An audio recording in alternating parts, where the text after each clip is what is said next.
अस्सलाम वालेकुम, welcome to science emporium. आज के इस लेक्चर में हम डिस्कस करेंगे चैप्टर नंबर 5 ग्रेविटेशन के एक्सरसाइज के एमसीक्यूज। ठीक है, तो टाइम ज़ाया किए बगैर शुरू करते हैं।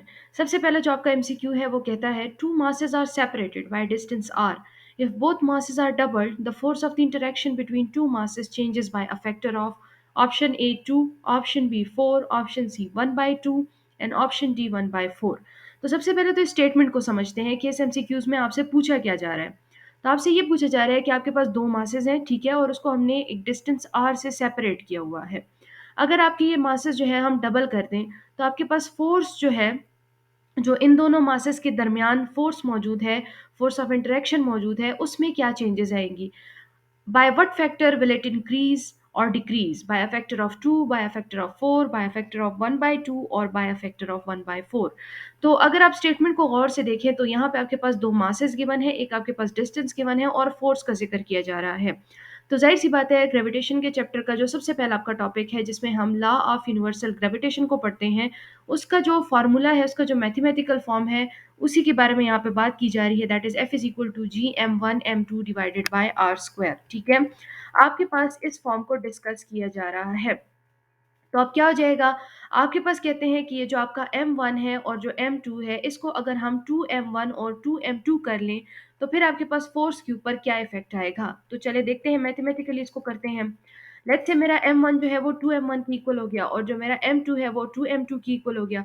तो जब मैं यहाँ पर वो वैल्यूज पुट करूंगी तो मेरे पास ये कुछ इस फॉर्म में इक्वेशन आ जाएगी। ठीक है, अब मेरे पास 2 and 2 जब मल्टीप्लाई होते हैं तो 4 आता है, तो 4 आ जाएगा यहाँ पे और ये आपका हो गया GM1M2 by are square as it is आ जाएगा बाकी। ठीक है, अब आपको पता है कि G M one M two by are square is actually force. ठीक है, लॉ ऑफ यूनिवर्सल ग्रेविटेशन की जो मैथमेटिकल फॉर्म है उसके अकॉर्डिंग आपके पास G M one M two by are square is equal to force F. ठीक है, तो अब मैं क्या कर सकती हूँ कि मैं यहाँ पे एफ डैश की जगह फोर एफ पुट कर दूंगी। ठीक है, अब फोर किधर से आया, ये इन इस टू की मल्टीप्लिकेशन की वजह से आया है और एफ जो है वो आपके पास इसकी जगह मैंने एफ पुट कर दिया है।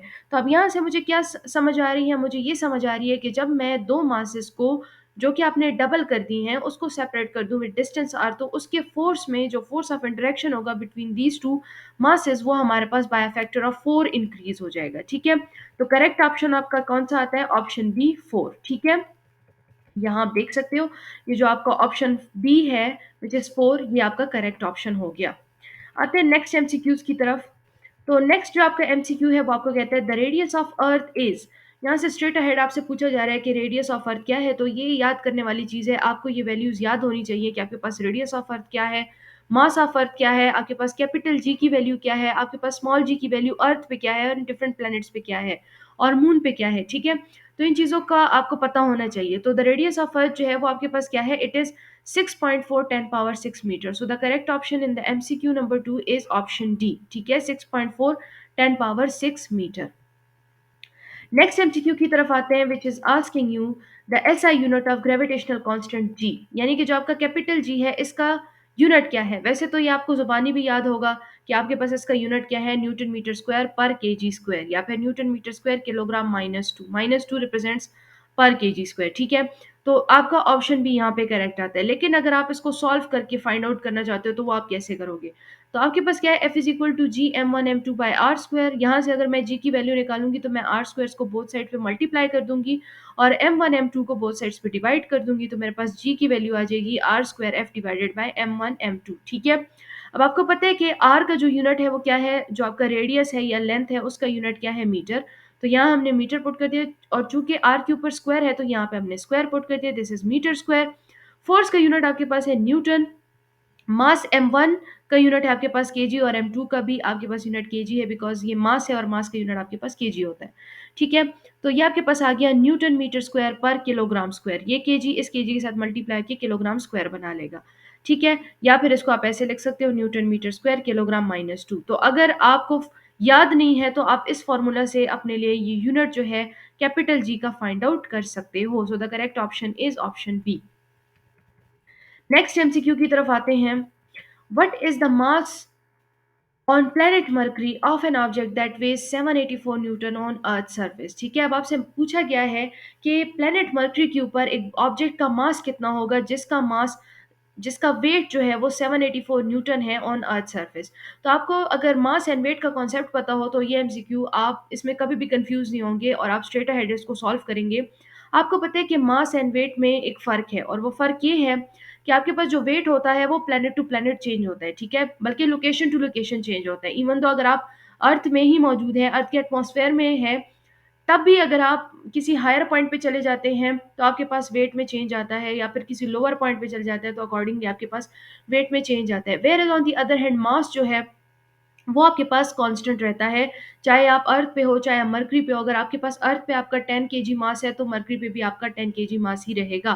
तो अब आपसे यहाँ पे पूछा जा रहा है कि प्लैनेट मरकरी के ऊपर आपका मास कितना होगा, अगर आप अर्थ के ऊपर 784 न्यूटन वेट कर रहे हो, ठीक है? आपका वेट क्या है? 784 न्यूटन है। तो आपको पता है F is equal to mg, ठीक है? या फिर W is equal to mg, ठीक है? तो इस फ़ॉर्मूला को यूज़ करते हुए अब हम मास फाइंड करेंगे। तो मास आपके पास क्या हो जाएगा, इसको रीअरेंज करें, आपके पास आ जाएगा W/g। अब आपको वेट गिवन है व्हिच इज़ 784 न्यूटन, ठीक है? और जो आपका g है, it is on earth surface कितना है, 9.8 मीटर पर सेकंड स्क्वायर। तो आपने ये दोनों वैल्यूज़ यहाँ पे पुट कर देनी है। इसको जब आप सॉल्व करेंगे तो आपके पास 80 केजी आएगा।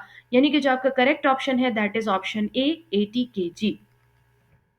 इसके बाद आपके पास नेक्स्ट आपका जो एमसीक्यू आता है वो कहता है कि an object is orbiting a planet with orbital speed v if the radius is same and mass is increased 4 times by what factor orbital speed will change.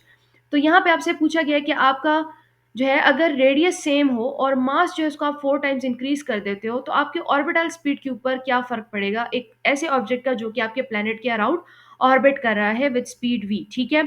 तो अब ऑप्शंस आपको गिवन है 2, 4, 1/2 एंड 1/4। अब ये भी अगेन आप तभी solve कर सकोगे जब आपको ऑर्बिटल स्पीड का फार्मूला पता होगा which is v is equal to under the root G m by r, ठीक है? अब चूंकि हम v डैश फाइंड कर रहे हैं, ऑब्जेक्ट की स्पीड फाइंड कर रहे हैं, तो हम v को जो है वो v डैश से डिनोट कर देंगे और आपके पास ये फार्मूला आ जाएगा, ठीक है? अब यहाँ पे हम v डैश जो फाइंड करें, इसमें आपके पास जो रेडियस है वो सेम है, तो हमने r पुट कर दिया। कैपिटल जी तो थ्रू आउट आपके पास यूनिवर्स सेम रहता है, तो उसको हमने एज इट इज पुट कर दिया। जबकि मास जो है वो आपका 4 टाइम्स इंक्रीज हो चुका है, तो यहाँ पे हमने v डैश के फॉर्मूला में 4m पुट कर देना है m की जगह, ठीक हो गया? क्योंकि अब यहाँ पे हम ऑब्जेक्ट की बात कर रहे हैं, ठीक है? स्पेसिफिक ऑब्जेक्ट का मास ले रहे हैं जो कि 4 टाइम्स है। तो अब आपके पास क्या हो जाएगा, 4 का जब आप स्क्वायर रूट लेते हो तो आपके पास 2 के इक्वल आता है, 2 आपका बाहर आ जाएगा स्क्वायर रूट से, और आपके पास यहाँ पे under root G m by r रह जाएगा which is actually equal to v, ठीक है? तो आपके पास 2v आ गया। यानी कि अगर आपके पास एक ऑब्जेक्ट जो प्लेनेट के अराउंड ऑर्बिट कर रहा है, उसका अगर हम मास 4 टाइम्स इंक्रीज कर देते हैं और उसका रेडियस सेम रहता है, तो उसकी जो आपके पास वेलोसिटी होती है या स्पीड होती है, वो आपके पास क्या हो जाती है, 2 टाइम्स इंक्रीज हो जाती है, ठीक है? सो आपके पास इसका करेक्ट ऑप्शन क्या है, ऑप्शन ए 2, ठीक हो गया? आपके पास एमसीक्यू नंबर 6 की तरफ आते हैं, जो कि आपको कहता है value of ji at surface of moon is. तो आपसे अब वैल्यू ऑफ जी पूछी गई है at surface of moon. As I said before कि आपको ये वैल्यू जुबानी याद होनी चाहिए, लेकिन सपोज अगर आप भूल भी जाते हैं तो आप इसको फार्मूला के थ्रू सॉल्व कर सकते हो और फाइंड आउट कर सकते हो। आपको ऑप्शंस यहाँ पे गिवन है 9.8 metre per second square. Of course this is not the correct option, because आपको पता है कि 9.8 मीटर पर सेकंड स्क्वायर जो है वो जी की वैल्यू किधर होती है, अर्थ सरफेस पे होती है। ऑप्शन बी आपको गिवन है which is 1.63 metre per second square. Option C आपको गिवन है 4.9 metre per second square, and option D आपको गिवन है 8.9 metre per second square. Let's say आपको याद नहीं है, आपको अब फाइंड आउट करना है इसको, तो आप कौन सा फॉर्मूला यूज करोगे? ये ऑप्शन तो आपका स्टार्ट में ही खत्म हो गया। आपको याद था कि सरफेस ऑफ अर्थ पे जो है 9.8 मीटर पर सेकंड स्क्वायर की जी होती है, एक्सेलरेशन ड्यू टू ग्रेविटी होती है। लेकिन इन तीनों ऑप्शंस में से आप कंफ्यूज है कि कौन सा ऑप्शन है, क्योंकि आपको याद नहीं है। तो आप कैसे सॉल्व करोगे? आपको पता होना चाहिए कि आपका जो एक्सेलरेशन ड्यू टू ग्रेविटी है वो इक्वल होता है capital G m divided by are square. अब आपसे मांगा गया है सरफेस ऑफ मून पे वैल्यू ऑफ जी, तो आप क्या करोगे? ये कैपिटल जी तो आपका throughout the universe constant है विच इज 6.67 10 पावर माइनस 11, ठीक है? जो आपका मास है, अब यहाँ पे जो आप मास पुट करोगे ये मास ऑफ मून होगा, तो मास ऑफ मून आपने यहाँ पे पुट कर देना है। अब ये आपको याद रखना है। इसी तरह आपको रेडियस ऑफ मून भी याद होना चाहिए, जो कि आपने यहाँ पे पुट कर देना है। इसको आपने पूरा सिंप्लीफाई कर देना है, आपके पास आंसर आता है 1.63 मीटर पर सेकंड स्क्वायर, यानी कि आपका ऑप्शन बी जो है वो करेक्ट है।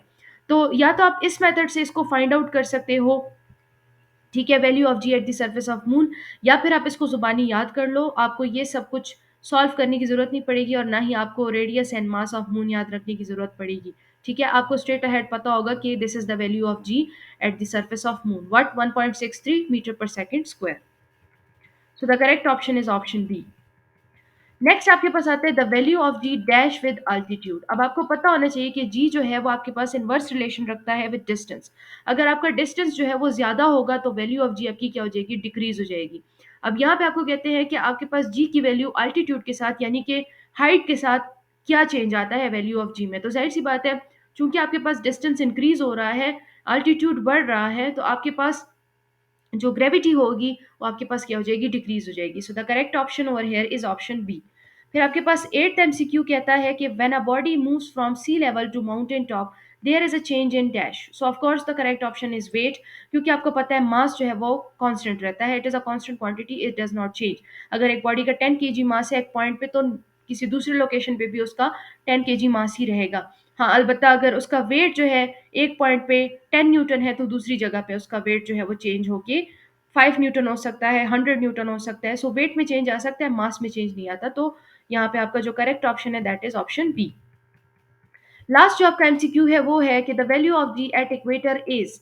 तो आपसे यहाँ पे पूछा जा रहा है कि जी की वैल्यू जो है इक्वेटर पे क्या है। ऑप्शंस दिए गए हैं same at poles, larger than at poles, smaller than at poles और नन। तो आपके पास जो इक्वेटर का पार्ट होता है अर्थ का, ठीक है, वो थोड़ा सा बल्ज करता है, ठीक है। यहाँ पे आपके पास डिस्टेंस जो होता है वो ज्यादा होता है, ठीक है।